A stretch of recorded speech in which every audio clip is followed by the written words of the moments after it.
Elle s'appelait Jane Obichi Joy. Elle a grandi dans une famille adventiste.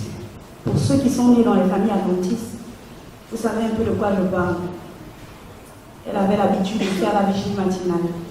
Elle a reçu une très bonne éducation de ses parents. Elle a continué ses études par la grâce de Dieu. Et c'était à un certain moment très difficile de payer les études. Mais elle était accrochée à Christ.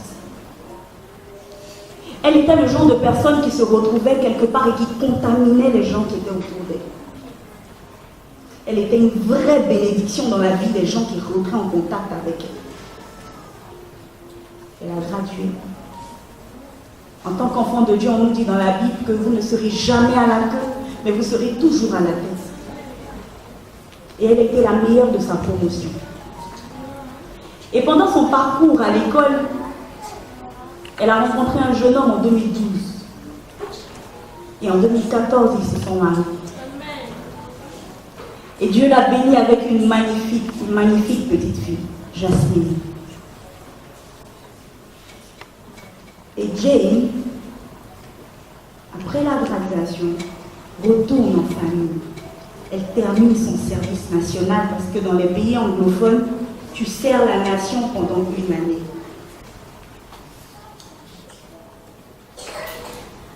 En janvier, elle tombe encore enceinte. Mais malheureusement, elle perd l'enfant en février. Elle est rentrée dans une petite dépression. Et souvent, elle pensait, elle disait, mais Seigneur, je te prie chaque jour. Seigneur, je crie à toi à chaque instant. Seigneur, pourquoi? Priez pour moi, je veux avoir du travail. Et je ne veux pas un petit travail, je veux un bon travail. Je serai un motivational speaker, on le dit comme ça en anglais. Je vais motiver les gens. Je vais parler de Dieu. Et lorsque vous la voyez en chair, vous avez l'impression que Jésus est descendu du ciel pour venir vous parler à vos cœurs. En avril, elle apprend qu'elle a un petit problème de rein. Jésus est puissant. Amen. Jésus est plus fort que les problèmes de rein. Je vais m'en sortir. En mai, la situation ne s'améliore pas. Mais malgré la maladie, elle parle de Dieu, elle prêche, elle essaie d'impacter son environnement le mieux qu'elle peut. Le jeudi, elle rentre en contact avec ses amis. Elle avait même créé un groupe avant de quitter l'université. Ce groupe s'appelait Girlfriends. Et dans ce groupe-là, elle était le leader. C'est elle qui motivait les gens. Écoutez, ça va aller. Tu n'as pas de travail, Jésus donne le travail. Tu n'as pas d'enfants, mais Jésus donne des enfants. Mais qu'est-ce qui est plus grand que notre Dieu, que le Dieu que nous servons? Et ce jeudi-là, elle a écrit à ses amis. C'est difficile, je pense que je ne peux plus tenir. Et chacun essaie de la motiver, mais tu es celle qui nous encourage tous les jours. Mais tu es celle qui a planté cette graine-là en nous. Mais tu es celle qui nous encourage à chaque fois qu'on tombe. Mais tu es une sainte. Tu ne peux pas abandonner maintenant. Persévère. Dieu est vivant. Elle dit, je vous en prie, jeûnez avec moi. Et ses sœurs ont jeûné avec elle. Elles ont prié. Lundi, mardi, Jane est à l'hôpital. Qu'est-ce qui se passe? Qu'est-ce qui ne va pas? La santé de Jane a dégénéré. Mercredi, on continue de prier. Son mari s'appelle John, c'est la famille des 3 J. John, Jane et leur fille Jasmine. Mais John, qu'est-ce qui se passe? Priez pour ma femme, il est minuit, sa tension vient de chuter. J'ai vraiment besoin du Seigneur en ce moment ici. Et le jeudi matin, Jane nous quitte.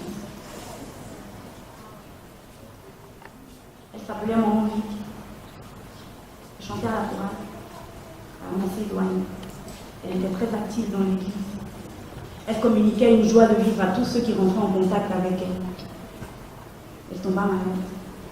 Elle a arrêté de chanter. Elle a souffert pendant des jours, peut-être même quelques mois, je ne sais pas. Je ne la connaissais pas personnellement, mais avec la réaction que sa mort a causée dans le cœur de chacun d'entre nous ici, même pour ceux qui ne la connaissaient pas, c'était une grande dame. Et Maman Vic, en plein sabbat matin, nous apprenons que Maman Vic est partie. Allons-nous pleurer? Oui, nous sommes humains. Et nous avons un cœur dans la poitrine. Nous allons pleurer. Nous allons bien pleurer. Parce que ce sont de grandes femmes qui se sont éteintes. Nous allons nous décourager? Jamais. Nous allons abandonner notre foi? Jamais. Et je vais vous relire un peu la strophe de ce chant que nous avons chanté précédemment.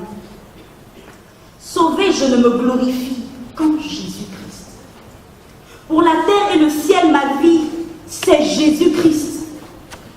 Bientôt à Dieu, chose mortelle. Mais loin de vous, moi, je prendrai des ailes. Vers les demeures éternelles, mais vers Jésus-Christ. Je vous lis encore Apocalypse 14, verset 12. Adventiste du 7e jour. C'est ici la persévérance des saints qui gardent les commandements de Dieu et la foi en Jésus. Amen. Amen. Nous avons un Dieu véritable. Et nous partirons tous un jour. Mais dans quelles conditions nous allons partir? Maman Vic a déjà pris son envol. Elle attend le retour de Christ. Jane a déjà pris son envol. Elle attend le retour de Christ. Mais et nous? Allons-nous persévérer comme c'est ça? Allons-nous garder les commandements de Dieu? Allons-nous garder la foi en Jésus? Ce n'est pas un hasard si vous êtes tous présents ici dans cette salle ce matin. Parce que Dieu a un message particulier pour chacun d'entre nous. Amen.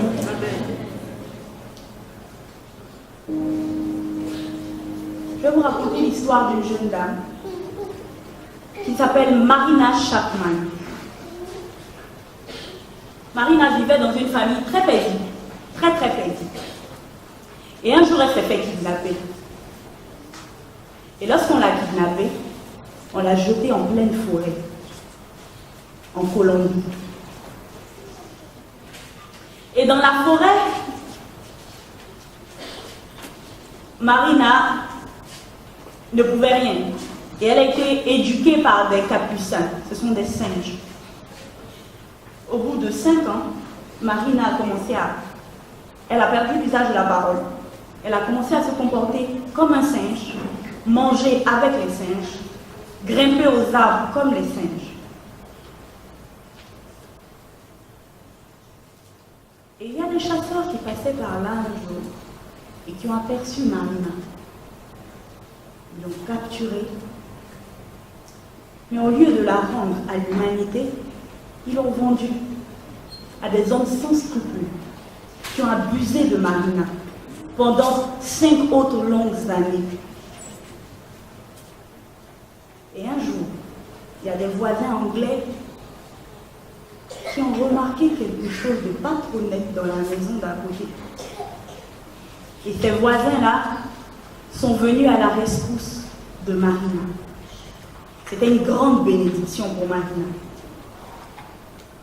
Elle a réappris à parler, elle a réappris à s'éduquer, réappris à lire, réappris à mieux se comporter en société. Le Dieu que nous servons est un Dieu vivant, amen. Et Marina, par la grâce de Dieu, a repris goût à la vie. Marina s'est mariée. Marina a eu 2 magnifiques enfants. Marina a eu 3 petits-enfants. Et aujourd'hui, l'histoire de Marina inspire beaucoup d'autres personnes. Amen. Amen. Le titre du message d'aujourd'hui s'intitule « Béni pour bénir ». Père éternel, nous bénissons ton nom et nous te rendons toute la gloire et l'honneur qui te revient. Agneau de Dieu, je trempe cette salle dans ton sang précieux. Que ton esprit puisse se répandre dans cette salle au nom de Jésus. Que tu puisses visiter chaque cœur au nom de Jésus. Père, je ne suis rien et je ne suis même pas digne de me présenter devant ta sainte face. Mais agneau de Dieu, je te prie de me laver par le sang de Jésus. D'oindre mes lèvres afin que chaque parole qui en sortira glorifie ton saint nom. Seigneur Jésus, efface ma personne et qu'on ne me voie pas, mais qu'on puisse voir Christ à travers moi. Que ton nom soit béni, que ton nom soit élevé, alors que tu nous parles pour accomplir de grandes choses dans nos vies et dans la vie des autres, au nom de Jésus. Amen. Béni pour bénir. Je vais demander à ma charmante petite sœur de me relire encore Luc 1, versets 28 à 29. L'ange entra chez elle et dit: Je te salue, toi à qui une grâce a été faite. Le Seigneur est avec toi. Troublée par cette parole, Marie se demandait ce que pouvait signifier une telle salutation. L'ange lui dit: Ne crains point, Marie, car tu as trouvé grâce devant Dieu. Amen. Aujourd'hui, nous allons parler de deux femmes très très spéciales. L'une se trouve dans le Nouveau Testament et l'autre dans l'Ancien Testament.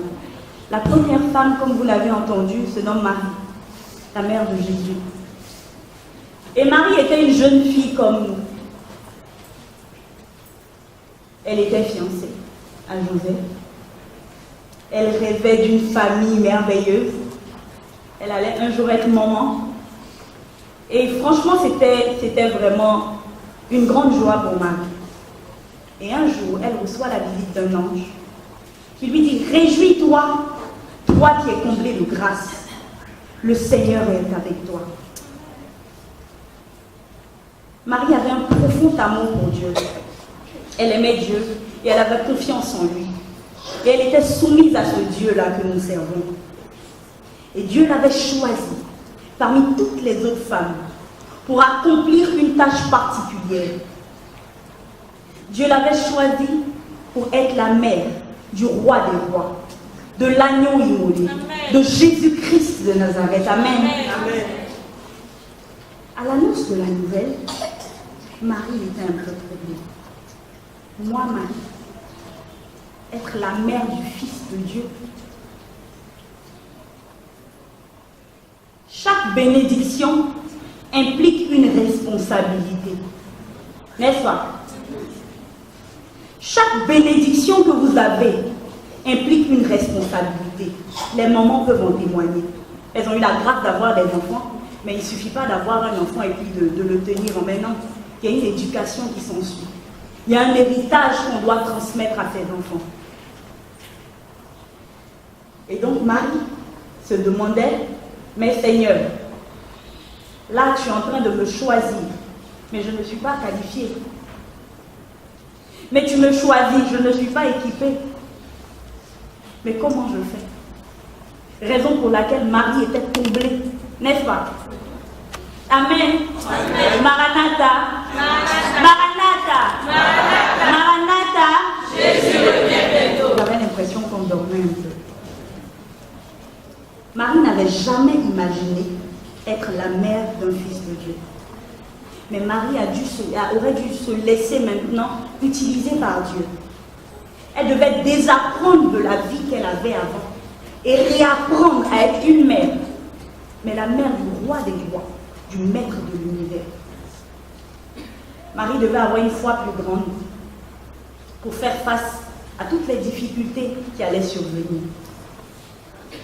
Le but de Marie, c'était de devenir une bénédiction grâce à la bénédiction que Dieu lui avait faite, de porter le roi des rois en son sein. Marie s'est complètement soumise à Dieu et à ses voies. Mais est-ce que si aujourd'hui, un ange nous apparaissait et nous disait que nous allions être mères et que nous allions porter en notre sein le roi des rois, est-ce qu'on allait d'abord croire, mais est-ce qu'on allait accepter? C'est tout bizarre, tu vois un ange qui apparaît, tu as peur, tu trembles. Et puis on te dit, mais tu vas être la mère de Jésus, du roi des rois. Moi je vais dire à l'ange, vraiment, il faut choisir une autre personne. Parce que je ne pense pas que moi je peux être la mère du roi des rois. Mais Marie n'a pas réagi comme ça. Marie s'est laissée utiliser par Dieu. Et si nous avions été Marie, je ne pense pas que nous aurions eu ce courage. Marie s'est laissée utiliser par Dieu. Marie s'est soumise à la volonté de Dieu. Et Dieu l'a utilisée au-delà de ce que son entendement pouvait imaginer. Est-ce que nous sommes prêtes aujourd'hui, femmes pour Christ, à recevoir les bénédictions de Dieu? Est-ce que nous sommes prêtes à prendre le risque pour devenir une bénédiction pour ceux qui nous ont fait? Marie nous a montré un grand exemple d'humilité, un héritage de soumission à la volonté de Dieu, même face à de grandes incertitudes. On va parler d'une deuxième femme. C'est la femme de l'Ancien Testament. Et elle a vécu une expérience exceptionnelle. Elle a été bénie pour bénir. Je vais demander à Maman Coutouan de prendre sa Bible. Je l'aime beaucoup, Maman Coutouan. Amen. Amen. 2 Rois 4, versets 8 à 34. Ici, on nous parle d'une femme exceptionnelle. C'est la Sunamite. Mais on l'appelait Sunamite, pas parce que c'était son nom, mais parce qu'elle venait de Sunem. On va essayer de décortiquer un peu l'histoire de la Sunamite tout à l'heure. 2 Rois 4, versets 8 à 37. Que chacun puisse ouvrir sa Bible et suivre l'histoire avec nous. Un jour, Élisée passait par Sunem. Il avait là une femme de distinction qui le pressait d'accepter à manger. Et toutes les fois qu'il passait, il se rendait chez elle pour manger. Elle dit à son mari, voici, je sais que cet homme qui passe toujours chez nous est un saint homme de Dieu. La Sunamite était une femme de distinction. Ce n'était pas une femme ordinaire. C'était une femme extraordinaire. C'était une femme riche, qui avait un mari, qui avait beaucoup d'argent. Et la Bible ne décrit pas cette femme Sunamite-là comme une femme qui était de grande beauté, comme une femme qui avait posé des actes héroïques. Et cette femme-là voit un homme de Dieu passer. Elle invite l'homme de Dieu dans sa maison. L'homme de Dieu vient manger à sa table. Elle ne le connaît ni d'Adam, ni d'Ève. Mais elle se dit que c'est un homme de Dieu. Peut-être que dans cette ville, il ne connaît personne. Pasteur, viens manger chez moi aujourd'hui. Et chaque fois que tu vas passer dans cette ville, j'aimerais que tu viennes souper à ma table. Et donc, le prophète vient manger chez elle. À chaque fois qu'il passe par Sunem. Et vous savez ce qui se passe? Elle ne va pas s'arrêter là. Et c'est ce que je lisais l'histoire et à la fin de ma lecture, j'avais les larmes aux yeux. Je me demandais, Seigneur, est-ce que je pourrais? Est-ce que je suis assez digne de pouvoir même m'arrêter et prendre la parole devant les enfants de Dieu que nous sommes? La femme Sunamite va voir son mari. Une chambre haute avec des murs et mettons-y pour lui un lit, une table, un siège, un chandelier afin qu'il s'y retire quand il viendra chez nous. Élisée, étant revenu à Sunem, se retira dans la chambre haute et y coucha. Il dit à Géhazi, la femme Sunamite va voir son mari. Le prophète n'a pas d'endroit où rester. Je ne sais même pas où il dort. Pardon. Faisons-lui. Construisons avec notre argent une chambre haute Et quand je faisais mes recherches, elle a construit au-dessus de sa maison. Elle n'a pas dit, bon, on a une chambre de visiteurs là. Au fait, tu peux dormir sinon. Elle a construit une chambre haute pour que le pasteur, le prophète puisse y rester avec son serviteur chaque fois qu'il passe à Sunem. Quand vous donnez la nourriture à un enfant de Dieu, quand vous bénissez le pasteur à travers peut-être des dons, à travers une prière, c'est à Dieu que vous le faites. Donc c'est un flot de bénédiction qui se déverse sur sa maison. Parce que la présence de Dieu est au-dessus de sa maison. Et le Mifem a un chant, quand je vois la bonté de mon Dieu briller sur le toit de leur maison, mon âme bénit l'Éternel. Et cette femme-là recevait chaque fois Élisée au-dessus de sa maison. Il venait y manger. Un jour, il appelle Géasi. Géasi vient. Laissez-moi vous dire que quand vous allez bénir le pasteur, quand vous allez bénir un enfant, quand vous allez bénir votre prochain, la bénédiction vous reviendra. Mais d'une manière vertigineuse. Vous avez donné un bout de pain, vous allez recevoir des dizaines et des milliers de pains. Parce que vous devez équiper également les autres personnes. Vous serez un flot de bénédiction qui se répand partout où vous vous trouvez. Maman, s'il vous plaît, est-ce que vous pouvez continuer la lecture? Il dit à Géasi, son serviteur, appelle cette Sunamite. Géasi l'appela et elle se présenta devant lui. Et Élisée dit à Géasi, dis-lui, voici tu nous as montré tout cet empressement. Que peut-on faire pour toi? Faut-il parler pour toi au roi ou au chef de l'armée? Elle répondit, j'habite au milieu de mon peuple. Et il dit, que faire pour elle? Géasi répondit, mais elle n'a point de fils. Et son mari est vieux. Et il dit, appelle-la. Géasi l'appela et elle se présenta à la porte. Élisée lui dit, à cette même heure, l'année prochaine, tu embrasseras un fils. L'année prochaine, à cette même date, tu embrasseras un fils. Amen. Non. L'année prochaine, à cette même date, ton chômage est terminé. L'année prochaine, à cette même date, ta guérison sera là. L'année prochaine, à cette même date, ton mariage sera là. L'année prochaine, à cette même date, ta stérilité est finie. L'année prochaine, à cette même date, tu embrasseras un fils. Son mari était vieux. Donc elle n'était pas jeune. Les mamans savent de quoi je parle. Quand tu attends et que tu as 30 ans, tu n'as pas de mari. Tu as 40 ans, tu n'as pas de mari. Là, tu commences à t'interroger. Bon, quand tu es marié aussi et que tu n'as pas d'enfant, tout le monde commence à parler. Bon, quand tu finis l'école, bon, elle a fait Valley View, c'est eux. Ah, mais elle travaille, on va voir ça ici. Ok. Elle est chef diacre. C'est eux qui aiment toujours se faire voir. On verra ça ici.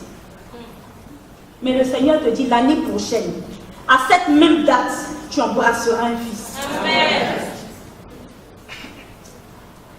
La femme a dit, ne me trompe pas. Je suis bien avec la situation dans laquelle je suis. Le prophète a commencé, mais là, tu nous donnes à manger. Tu nous as donné un toit. Qu'est-ce qu'on peut faire pour toi? Est-ce que tu veux que je te présente à Barack Obama? Elle dit non. Mais est-ce que tu veux pas que tu fasses partie du Parlement ivoirien, tout ça? Non. Je suis satisfaite de la vie que j'ai déjà. De la vie que Dieu m'a donnée. Est-ce que nous nous contentons de ce que nous avons déjà? Ou bien nos regards sont toujours tournés dans la marmite de la voisine? J'avais promis à Joe que j'allais raconter cette petite anecdote-là. Il y avait deux femmes. Elles étaient voisines. Et chaque matin, la voisine de peut-être Série entend de l'autre côté. Chut. Ah! À midi, tu entends chut. Son mari lui donne 1000 francs par jour pour aller au marché. Et un jour, elle était fâchée. Elle dit, mais dans cette maison, toujours les sauces. Toujours les sauces. Si c'est pas sauce graine, c'est sauce aubergine. Si c'est pas aubergine, c'est gnognon. Si c'est pas gnognon, c'est arachide. Moi, je suis fatiguée des sauces. Regarde la voisine, comment elle est heureuse. Dans sa maison, tu entends toujours les grillades. Toujours les grillades. Le bon poisson braisé sont chez elle. Et puis chez moi, là, toujours les sauces. Que je suis fatiguée. Que si tu ne peux pas changer la situation dans laquelle on est là, le mariage l'a fait. Donc, elle et son mari étaient en froid. Et un matin, elle s'est levée. Elle balayait. Et en ce même moment, la voisine également balayait. Elle dit, voisine. Elle dit, voisine, il y a quoi? Voisine, je suis fatiguée de mon mariage. Ah, ma voisine, moi je pensais que tu étais bien, vraiment une belle famille. Chaque samedi, vous partez à l'église ensemble. Bon, ton mari ouvre la portière pour toi. Tu dis, hey, ma chère, la voiture est gâtée, c'est pour ça qu'il ouvre la portière. Sinon, en temps normal, là, la portière là même, il ne va même pas ouvrir. Bon, toujours je sens les bonnes sauces chez vous. Elle dit, c'est pas comme chez vous, hein. Chez vous, vous mangez les grillades. Nous, toujours là, c'est sauce. La voisine a baissé la tête. La voisine lui a dit, voisine, mon mari ne dort jamais à la maison. Mon mari boit. Mon mari fume. Quand mon mari rentre, il faut que je sois endormie, sinon je serai bastonnée. Et laisse-moi te dire, tous les chut que tu entends chaque jour, ce ne sont pas des grillades. Je vais quémander les têtes de poissons secs au marché. Et quand je reviens à la maison, je les grille. Et quand je suis en train de griller, c'est là que tu entends chut. Que sinon en réalité, même l'huile même pour préparer là, je n'ai pas. Donc ce que Dieu t'a donné là, c'est le meilleur. Amen. La femme tsunami dit, ce que j'aime, c'est bon. Mon mari m'aime. J'ai des membres, des sœurs d'église qui m'aiment. C'est bon. Gouvernement, je ne veux pas. Position, je ne veux pas. Enfant, pardon, il ne faut pas me tromper, je suis déjà vieille. Mon mari est encore plus vieux. On est content de ce que Dieu nous a donné. Enfants de Dieu, est-ce que vous êtes content de ce que Dieu vous a donné? Est-ce que vous êtes content de la situation dans laquelle vous êtes? Parce que la situation là n'est pas permanente. Hein? Chaque problème a une date de péremption. Et la date de péremption arrive. Alléluia. La date de péremption de votre problème arrive. Alléluia. Amen. Amen. Maman, on va continuer. Et elle dit, non, mon Seigneur, homme de Dieu, de toute ta servante. Cette femme devait enceinte et elle enfanta un fils à la même époque l'année suivante, comme Élisée lui avait dit. Merci, maman. L'année prochaine, à cette même date, tu auras un fils entre les bras. Et qu'est-ce qui s'est passé? L'année qui a suivi, à cette même date, elle a enfanté un fils. Amen. Elle a eu son fils entre les mains. Amen. À cette même date, elle a eu un bon travail. À cette même date, elle a eu un mari. Amen. À cette même date, sa situation a changé. Amen. La condition dans laquelle je suis n'est pas la conclusion de Dieu. La condition dans laquelle je suis n'est jamais une conclusion. C'est le début du Seigneur. C'est le début des bénédictions. Maman, on va continuer. On dit, et un jour qu'il était allé trouver son père vers les moissonneurs, il dit à son père, ma tête. Le père dit à son serviteur, porte-le à sa mère. Le serviteur l'emporta et l'amena à sa mère. Et l'enfant resta sur les genoux de sa mère jusqu'à midi. Puis, dans notre parcours avec Dieu, il y aura des difficultés. Demandez à nos mamans, elles vont vous dire que les foyers là, ce n'est pas seulement marcher et puis venir, les strass et les paillettes. Mon père me dit toujours que ma fille, tu veux te marier? C'est doux, amer. Il y a des moments où c'est doux, il y a des moments où c'est très amer. Mais quand c'est amer, tu bois. Quand c'est doux, tu bois. Il n'y a pas de divorce, hein? Je dis oui, papa. C'était doux. Elle avait le bébé entre les mains. Dieu a répondu. Mais quelle est notre attitude quand c'est amer? On a attendu. Tu as eu le travail. Demain, pour une raison ou pour une autre, tu perds ton emploi. Quelle est ta réaction dans l'adversité? Elle a demandé Dieu. Je ne t'ai même pas demandé. Tu es venu me voir, je t'ai dit dresse ici, mange. Je ne t'ai pas dit que je veux un enfant. C'est toi-même qui m'as appelé. Tu m'as dit mais viens. Voilà, à cette même date, tu auras un fils. Je t'ai dit pardon, il ne faut pas me blaguer. Je t'ai dit Seigneur, pardon. Ne trompe pas ta servante. Tu m'as dit non, tu vas avoir. Maintenant j'ai eu Marie que toi-même tu m'as donné. Il y a des problèmes dessus. Pourquoi? Est-ce que tu es un Dieu à moitié?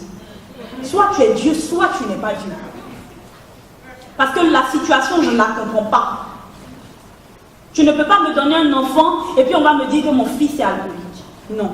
Pourquoi? C'est l'enfant de Dieu ou c'est pas l'enfant de Dieu? Je l'ai présenté ici. Tu me donnes la possibilité de payer l'école de mes enfants. J'ai payé pendant des années. Ils ne travaillent pas. Pourquoi? Pourquoi c'est moi, mon enfant, qui ne va pas travailler? Ma fille est malade. Je l'ai emmenée à l'hôpital. Seigneur, pourquoi c'est ma fille qui va mourir? Pourquoi? Ça, je ne comprends pas. Dans la fleur de l'âge, pourquoi?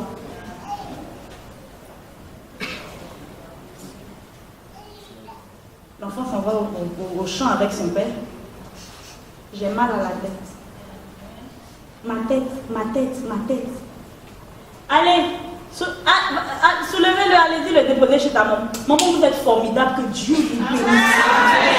Que Dieu bénisse chaque moment et chaque futur moment dans cette salle. Au nom de Jésus. Papa, que Dieu vous bénisse aussi. Les mamans, vous serez doublement bénis au nom de Jésus. Et donc, allez, apportez-le à sa maman. Et si vous avez bien suivi la lecture, quand maman lisait, quand on lui envoyait l'enfant, elle a porté l'enfant dans ses bras. Jusqu'à ce que l'enfant meure. On va voir la suite. Elle monta, le coucha sur le lit de l'homme de Dieu, ferma la porte sur lui et sortit. Elle est allée à l'hôpital, au CHU de Cocody, et elle a appelé les docteurs. S'il vous plaît, venez soigner mon enfant. Ou bien elle est partie chez le petit marabout du quartier pour lui dire qu'il y a trop longtemps. Quand nous avons des difficultés, où allons-nous? Quand vous avez des difficultés, quand ça va pas, c'est tellement chaud que la personne qui passe à côté de vous peut se brûler. Tellement c'est chaud. On va où? Notre tsunami t'est allé dans la... Elle n'est pas... Peut-être même, je me dis que peut-être il n'y avait pas d'église dans le coin. Mais sinon, elle avait la maison de Dieu dans sa maison. La présence de Dieu reposait sur le toit de sa maison. La bonté de Dieu était sur le toit de sa maison. Et aussi longtemps que l'Éternel est vivant, elle a soulevé son enfant, elle l'a déposé sur le lit de l'homme de Dieu. Soit il est homme de Dieu, soit il n'est pas homme de Dieu. Elle avait une grande foi qui nous manque aujourd'hui, malheureusement. Elle a fermé la porte et elle est partie. On va voir où elle s'en va. Elle appela son mari et dit: Envoie-moi, je te prie, un des serviteurs et une des ânesses. Je vais aller en hâte vers l'homme de Dieu et je reviendrai. Et il dit: Pourquoi veux-tu aller aujourd'hui vers lui? Ce n'est ni une nouvelle lune, ni sabbat. Elle répondit: Mais ma soeur Lucienne, ce sabbat-là, je remarque que tu es tôt, tu es bien quoi? Vous me dites, tu as quel problème? Tout va bien. Mais je remarque que tes yeux sont rouges, Madame Niezan. Qu'est-ce qui se passe? Ma soeur Graf Baka. Mais qu'est-ce qui se passe? D'habitude, tu as l'habitude de sourire. Aujourd'hui, je ne souris pas. Qu'est-ce qui se passe? Pardon? Tout va bien. Amen. Non. Ma belle-mère me crée tous les problèmes. Ah. Et puis mon mari a fait ci. Mon mari a fait ça. Mes enfants, je ne sais même pas où je suis partie soulever ces enfants. Ni un sabbat. Il n'y a pas de fête, il n'y a pas la nouvelle vie. Tu vas où?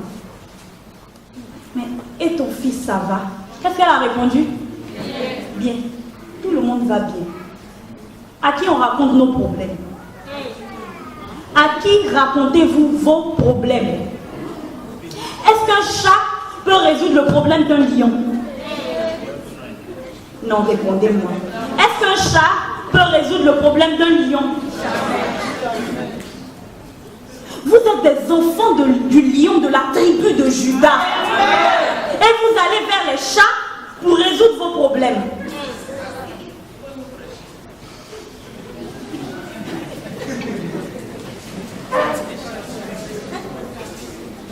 On ne raconte pas ces problèmes aux gens qui ne peuvent pas résoudre nos problèmes.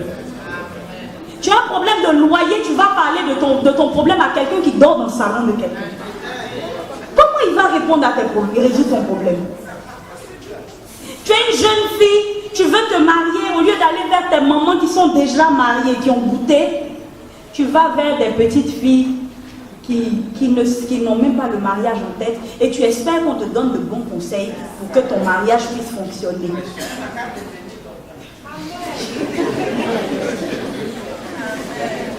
Tu cherches un emploi. Au lieu d'aller vers ceux qui travaillent, ceux qui sont dans le service depuis longtemps, tu vas vers des chômeurs comme toi, qui vont remplir ton esprit de négativité. À qui racontons-nous nos problèmes? Est-ce que tout va toujours bien? Maman aime bien le chant qui dit « Plus que vainqueur, telle est notre devise, plus que vainqueur, même lorsque nous sommes persécutés. Car la victoire à la croix fut acquise par le Sauveur qui nous a rachetés. » La victoire a déjà été acquise. Donc Amélia, qu'est-ce que tu as? Mais tout va bien. Mais j'entends que depuis là, tu cherches du travail, ça ne va pas, mais tout va bien. Mais aujourd'hui, je te sens un peu crispé. Qu'est-ce qui ne va pas? Mais tout va bien. Parce qu'à la victoire, à la croix fut acquise. Et par le Sauveur, je suis rachetée. Donc, où vous me voyez là, je suis rachetée. Mais pourquoi vous allez me demander si j'ai un problème? Le problème n'est pas ma destination.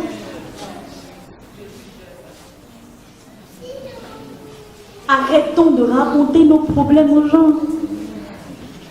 Ils ont des problèmes plus gros que les nôtres.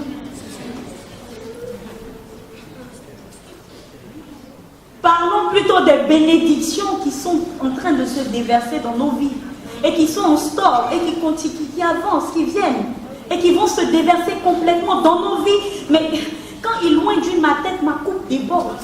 Mais quand ma coupe déborde, là, c'est pourquoi? C'est pour mouiller mon entourage. Il loin d'huile ma tête. Mais quand il loin d'huile ma tête, ma coupe déborde. Joe, il loin d'huile ta tête et ta coupe déborde. Ma coupe va déborder. Vous allez entendre. Vous allez goûter les fruits parce que je suis un enfant de Dieu. Et je pense que ça devait être la mentalité de chacun de nous présents ici. Il va oindre d'huile ta tête. Et quand il commence à oindre, si c'est un pain audio, ça a commencé. Au moins tu as mangé, tu es rassasié. Si c'est un petit stage dans un glock quelque part, il a commencé à oindre ma tête. Parce que chaque problème a une date de péremption. Chaque problème a une date de péremption. Et ma date de péremption est très proche. La date de péremption de mon problème est très proche. Je n'ai rien dit à personne. Géasi vient me voir. Tout va bien. Et dès qu'elle fut arrivée auprès de l'homme de Dieu sur la montagne, elle embrassa ses pieds. Géasi s'approcha pour la repousser. Mais l'homme de Dieu lui dit, laisse-la, car son âme est dans l'amertume. Et l'Éternel me l'a caché et il ne me l'a point fait connaître. Vous pouvez avoir des difficultés. Vous allez aller voir une soeur pour dire on va jeûner. Elle va te dire ma chère, tu n'as pas faut laisser faire de jeûne. Viens, il y a une solution quelque part. Et il y a certaines personnes qui sont spécialistes de nous éloigner de la présence de Dieu. Spécialistes. Vous allez leur expliquer vos problèmes au lieu de dire ma soeur, on va prier. Ma soeur, ça va aller. Quand vous allez venir leur expliquer, c'est eux-mêmes qui vont vous enfoncer encore plus. vous trouvez des solutions rocambolesques. Et lorsqu'elle vient au pied de Christ, on nous dit, au pied du prophète, qu'est-ce qu'elle fait? Non, il y a un mot. Elle a fait quoi? Un verbe. Elle a embrassé ses pieds. Ça veut dire qu'elle s'est jetée. Elle s'est jetée. Pour se mettre à genoux même dans l'église, c'est tout un problème. À part ceux qui ont les problèmes de genoux. Mais nous-mêmes qui sommes jeunes, petites là, pour nous mettre à genoux même, c'est tout un problème. Peut-être c'est parce qu'on n'a pas encore eu des problèmes à la taille de notre foi. Sinon, peut-être nous, on n'allait pas se jeter, on allait se coucher. Et quand elle est revenue en présence de Dieu, elle s'est jetée. Souvent, il est nécessaire de se jeter aux pieds de Christ. Alléluia. Amen. On va continuer là. Alors elle dit, ai-je demandé un fils à mon Seigneur? N'ai-je pas dit, ne me trompe pas? Et Élisée dit à Géhazi, Saint-Terrain, prends mon bâton dans ta main et pars. Si tu rencontres quelqu'un, ne le salue pas. Et si quelqu'un te salue, ne lui réponds pas. Tu mettras mon bâton sur le visage de l'enfant. La mère de l'enfant dit, l'Éternel est vivant et ton âme est vivante. Je ne te quitterai point. Et il se leva et la suivit. Merci. Souvent quand la situation est dure, accrochez-vous. Et Jacob a fait ça. Je ne te laisserai pas tant que tu ne m'es béni. Je ne pars pas. Seigneur, je vais rester accroché à toi jusqu'à ce que tu me guérisses. Soit tu es Dieu, soit tu n'es pas Dieu. Seigneur, tu ne permettras pas que mes ennemis se réjouissent à mon sujet. Seigneur, tu vas couronner ma tête. Seigneur, ma coupe va déborder. Seigneur, je serai un sujet de joie, pas un sujet de tristesse. Elle dit, je ne pars pas. Si Géhazi veut, il n'a qu'à partir. Mais moi, tant que tu ne te lèves pas, moi je ne bouge pas. Je reste accroché. Et je pense qu'enfant de Dieu, on doit rester accroché à Christ jusqu'à ce qu'il trouve une solution à notre situation. Et il va trouver. Soit il est Dieu, soit il n'est pas Dieu, mais il est le Dieu vivant. L'alpha et l'oméga, le commencement et la fin. Il trouvera une solution pour nous. L'enfant ne se réveille pas. Donc, elle est en route avec le prophète. Ta situation là, vraiment, il n'y a pas de solution. On ne peut rien faire pour toi. Mais est-ce que Jésus a dit son dernier mot? Est-ce que Jésus a dit son dernier mot sur notre situation? Elle aurait pu dire au prophète, mon frère, c'est bon, il faut te retourner. L'enfant là, il est mort, c'est fini. Mais non, elle a cru jusqu'à la dernière minute. Le prophète Élisée est rentré dans la chambre. Quand il est rentré, il n'a pas commencé à faire arapapapapa, chef. Non. Il s'est mis à genoux. Il a prié. Il n'y avait pas de fanfare autour de cet événement. Il n'y avait pas de comité d'église avant d'aller résoudre le problème de la sœur. Il n'y avait pas de réunion administrative. Il est allé en catimini seul. Il est rentré dans la chambre et il a prié. La solution à nos problèmes commence à genoux. La victoire se remporte à genoux. Pas chez les camarades. Pas chez des sœurs, telles sœurs là. Pas chez les marabouts. À genoux. Est-ce que je peux voir la main des visiteurs qui sont parmi nous? Des personnes qui nous visitent pour la première fois. Amen. Que Dieu vous bénisse parce que Dieu vous a choisi pour être en ce lieu-là précis maintenant. Pour recevoir ce message-là et que ce message impacte vos vies.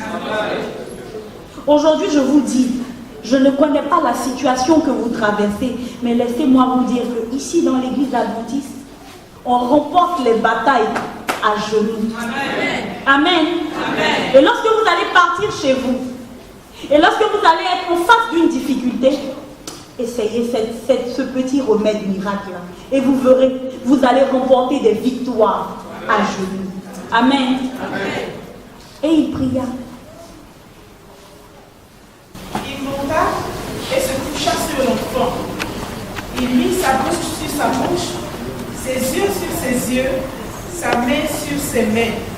Et il sépara la maison, puis remonta et s'étendit sur l'enfant. Et l'enfant éternua 7 fois. Amen. Alléluia. Élisée appela Géasi et dit, appelle cette Sunamite. Géasi l'appela et elle vint vers son fils, vers Élisée, qui dit, prends ton fils. Elle alla se jeter à ses pieds et se prosterna contre terre, et elle prit son fils et sortit. Amen. Vous n'avez pas très bien entendu la lecture. Je vais raconter un peu parce que la réaction que j'ai eue de tout le monde, c'était comme si c'était quelque chose d'ordinaire. Il s'est couché sur l'enfant. Par la foi, l'enfant a commencé à se réchauffer. L'enfant ne se réveille pas. Il se lève, il se couche. L'enfant ne se réveille pas. Il se lève et il se couche. Il se couche et il se lève. Il se lève et il se couche. Il se couche et il se lève. L'enfant ne se réveille pas. J'ai prié. J'ai jeûné. Rien ne s'est produit. Qui t'a dit ça? Qui t'a dit que tu as assez jeûné? Qui t'a dit que tu as assez prié? Qui t'a dit que tu utilises la bonne formule? Il s'est levé. Maman, qu'est-ce qu'il a fait? Il a marché un peu. Il dit non, attends, je vais reprendre des forces parce que le diable est un menteur. Ça là, la honte, soit c'est pour moi, soit c'est pour lui. Mais aussi longtemps que Dieu est vivant, il va prendre la honte. Parce que papa, ta parole a dit que votre visage ne se couvrira jamais de honte. Pourquoi? Non, je vais marcher un peu. Je reviens. Il a tourné un peu. Marché un peu. Il s'est étiré un peu. Il dit, Seigneur, tu ne permettras pas. Tu as dit, tu ne permettras pas que notre pied chancelle. Celui qui te garde ne sommeillera point. Voici, il ne sommeille ni ne dort. Celui qui garde Israël. Amen. Et là, il va. Il brille encore. Il se couche sur le petit. On entend. Atchou! Il regarde l'enfant et dit. Atchou! Il ne comprend rien. Atchou! 3. Atchou! 4. Atchou! 5. Atchou! Atchou! Alléluia! Alléluia! Aussi longtemps que l'Éternel est vivant, vos problèmes auront une fin. Aussi longtemps que l'Éternel est vivant, le fils de la Sunamite s'est réveillé. On appelle la Sunamite, elle vient. Et quand elle vient, elle ne soulève pas son enfant pour partir. Elle fait quoi encore? Je n'ai pas bien entendu. Qu'est-ce qu'elle a fait? Elle se jette. Elle s'est jetée. Oh Seigneur, gloire te soit rendue. Parce que tu m'as rendu mon fils. Gloire te soit rendue parce que tu m'as rendu la guérison. Amen. Gloire te soit rendue parce que mon fils qui était perdu, tu l'as ramené. Amen. Gloire te soit rendue, Éternel des armées, parce que mon fils qui était mort est ressuscité. Amen. Et quand elle a fini de prier et de remercier Dieu, elle a pris son fils. La Sunamite nous enseigne de grandes leçons. Elle nous a laissé un héritage de service. Un service désintéressé. Il y a des gens, quand ils doivent faire quelque chose pour quelqu'un dans l'église, mais toute la conférence générale est au courant. Ils ont donné 10 000 à tel frère, il faut qu'on dise ça dans le micro. Mais pourquoi vous n'avez pas dit le montant que je donne? Non. La Sunamite était extrêmement riche. Personne n'a su qu'elle avait construit une maison en haut. Personne n'a su que le pasteur, le prophète venait manger chez elle. Personne n'a su. Mais Dieu, lui, il a recopié ça dans ses annales. Deuxièmement, le contentement. Qu'est-ce que tu veux? C'est tout de suite on me demandait, mais qu'est-ce que tu veux? La liste allait être longue. Mais qu'est-ce que la Sunamite a dit? Non? Je suis contente de ce que Dieu m'a donné. Et dans chaque étape de nos vies, apprenons à nous contenter de ce que Dieu nous donne. Apprenons à nous contenter de la situation dans laquelle nous sommes. Aucune situation n'est permanente. La vie change. Aujourd'hui c'est noir, demain c'est blanc. Aujourd'hui tu ris, demain tu peux pleurer. Aujourd'hui tu pleures, demain tu peux rire. C'est pour ça que la Bible nous dit de rire avec ceux qui rient et de pleurer avec ceux qui pleurent. Elle se contentait de ce qu'elle avait. Elle appréciait ce que Dieu lui avait donné. Elle était heureuse de ce vieux mari-là qu'elle avait. De cette vieille femme-là. Elle était contente de ça. Le monsieur aimait sa femme comme ça. Il n'allait pas chez les petites filles. La femme aussi n'allait pas chercher d'autres personnes ailleurs. Ce que Dieu m'a donné là, j'aime ça. C'est ce que je veux. Parce que c'est le meilleur que Dieu a choisi pour moi. Parce qu'il m'aime et que je suis précieuse à ses yeux. Donc puisqu'il m'a donné 2 enfants, j'aime mes 2 enfants. Puisqu'il m'a donné un mari, même s'il est vieux, j'aime ce mari. On dit mais on va te donner un enfant. Je n'en ai pas besoin. Il ne faut pas me tromper. Alors là on est bien. On est à l'aise dans nos maisons. Les enfants ne sont pas nos problèmes. Elle s'est contentée de ce qu'elle avait. Le 3e héritage qu'elle nous laisse, c'est l'héritage de paix et de confiance, même dans l'adversité. Il y a des gens, ils ont des problèmes dans cette église, vous ne le saurez jamais. Jamais. Le monsieur vient le matin, ancien, il dit, oh, on va prier, oui. Alors que dedans, ça chauffe.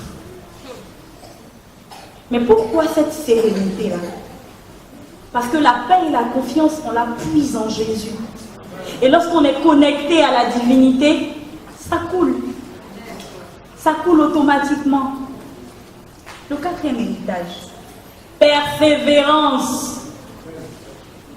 Quand l'épreuve est dure et que ça dure, mon petit frère va vous dire, seuls les durs avancent. Quand c'est dur, seuls les durs avancent. Si tu n'es pas dur, tu ne peux pas avancer. Et le royaume des cieux appartient aux violents. Et donc elle a persévéré. Elle a dit, je ne te laisserai pas. Je suis là. Quand tu es fidèle, Dieu te rend la fidélité. Mais sauf que quand Dieu rend, c'est double. C'est pas petit. Toi, tu viens seulement t'asseoir à l'église, tu penses que tu chantes gratuitement. Non, non, non, non. Tu es en train de semer dans les entrepôts du ciel. Alléluia. Et Dieu récompense. On va lire ensemble rapidement. Romains 8, versets 37 à 39. Mais dans toutes ces choses, nous sommes plus que vainqueurs par celui qui nous a aimés. Car j'ai l'assurance que ni la mort, ni la vie, ni les anges, ni les dominations, ni les choses présentes, ni les choses à venir, ni les choses puissantes, ni la hauteur, ni la profondeur, ni aucune autre créature ne pourra nous séparer de l'amour de Dieu manifesté en Jésus-Christ notre Seigneur. Amen. Amen. Rien ne me séparera de l'amour de Jésus. Ni la mort, ni la vie. Ni quoi encore, ni les anges. Ni les dominations, ni les principautés. Rien. Et comme la Sunamite, ayons la certitude que rien ne nous séparera de l'amour de Jésus. N'abandonnez jamais, même si la situation est sans issue. On va lire rapidement et je vais le lire. Michée 7, versets 7 à 8. Et je vais lire seulement une partie. Mon Dieu m'exaucera. Amen. Ceux qui ont des problèmes, leur amen est plus fort. Je reprends. Ceux qui ont fait aussi des requêtes, leur amen est plus fort. Mon Dieu m'exaucera. Amen. Ne te réjouis pas à mon sujet, mon ennemi, parce que mon Dieu m'exaucera. Car si je suis tombée, je me relèverai. Si je suis assise dans les ténèbres, l'Éternel sera ma lumière. Amen.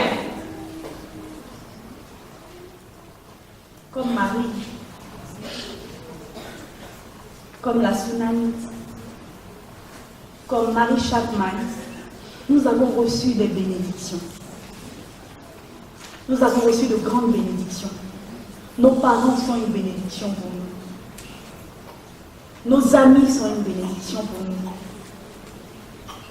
Notre mari est une bénédiction, notre femme est une bénédiction.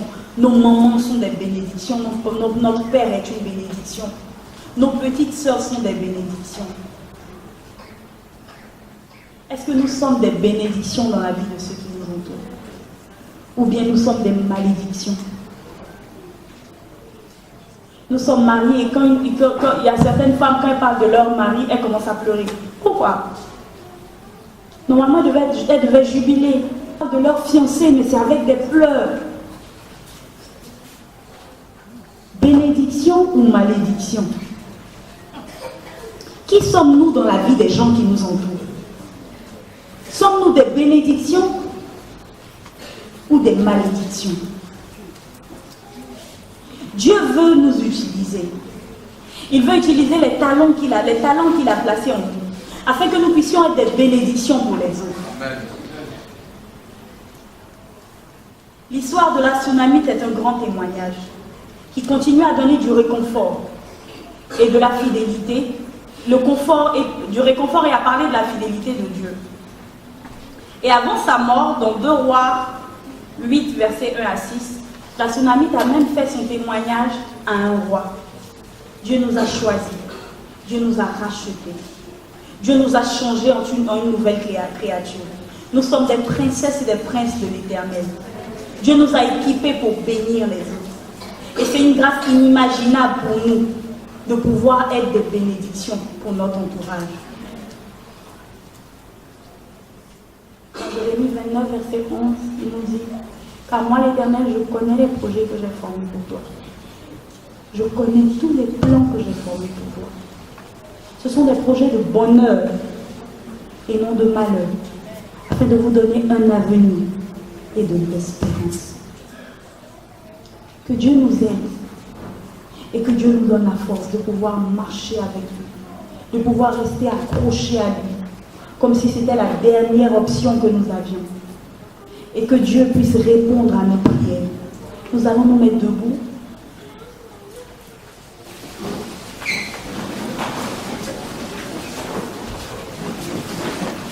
Dans chaque situation, je place ma confiance en Dieu. Je m'accroche à ce Dieu fidèle-là que j'ai. Et j'ai un chant que je chante.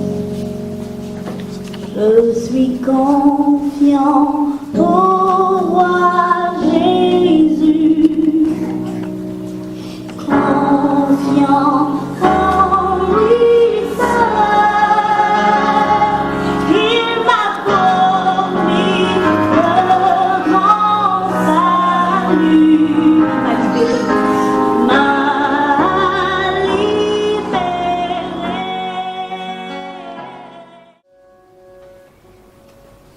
Je ne sais pas ce qui se passe dans ton existence en ce moment. Mais nous avons un Père qui est le maître des circonstances. Il est le maître du temps et des circonstances. Moi, j'ai choisi de mettre ma confiance en Christ.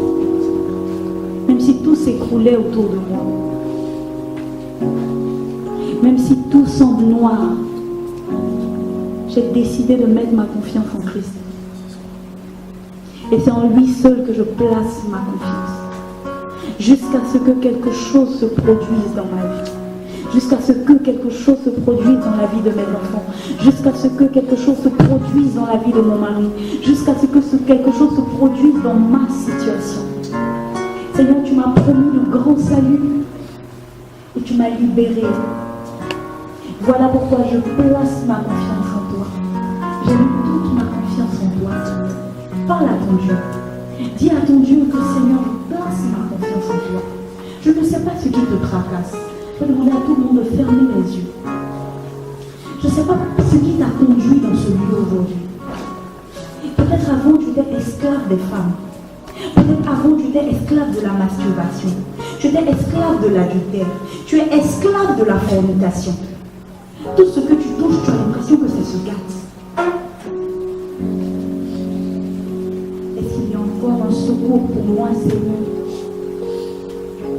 J'ai attendu et j'ai pas d'enfant. Il y a quelque chose de particulier que tu veux demander à Dieu. Parle-lui. Dis-lui que, Seigneur, je place ma confiance en toi. Et l'année prochaine, à cette même date, Seigneur, il faut que tu fasses quelque chose dans ma vie. Parce que Père éternel, j'ai placé toute ma confiance en toi. J'ai placé toute mon espérance en toi. Seigneur, je compte sur toi. Seigneur, je me répands devant toi. Seigneur, je te confie toute mon existence. Seigneur Jésus, tu vas me donner un emploi.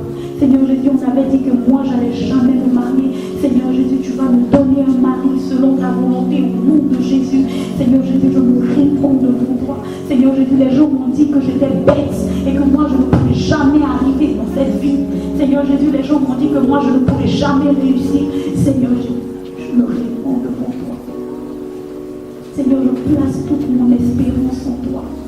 Seigneur, je place toute ma confiance en toi. Parle à ton Dieu parce que la solution à genoux, la victoire, on la remporte à genoux. Seigneur Jésus, dans mon lieu de travail, je veux une lumière. Seigneur Jésus, réponds ta faveur sur moi. Jésus, il faut que tu trouves une solution à ma situation aujourd'hui. Seigneur, je place ma confiance en toi. Seigneur, je me jette à tes pieds. Papa, je me jette à tes pieds aujourd'hui. Parle à ton Dieu, dis-lui. Dis-lui que Seigneur, aujourd'hui, je place toute ma confiance en toi. Seigneur, je place ma confiance en toi. Seigneur, je suis arrêtée, j'ai mal. Seigneur, je ne me sens pas bien. Seigneur Jésus, ça fait un moment que cette maladie-là me fatigue. Jésus, j'ai placé ma confiance en toi. Seigneur, il faut que tu fasses quelque chose. Il faut que tu trouves une solution à ma situation.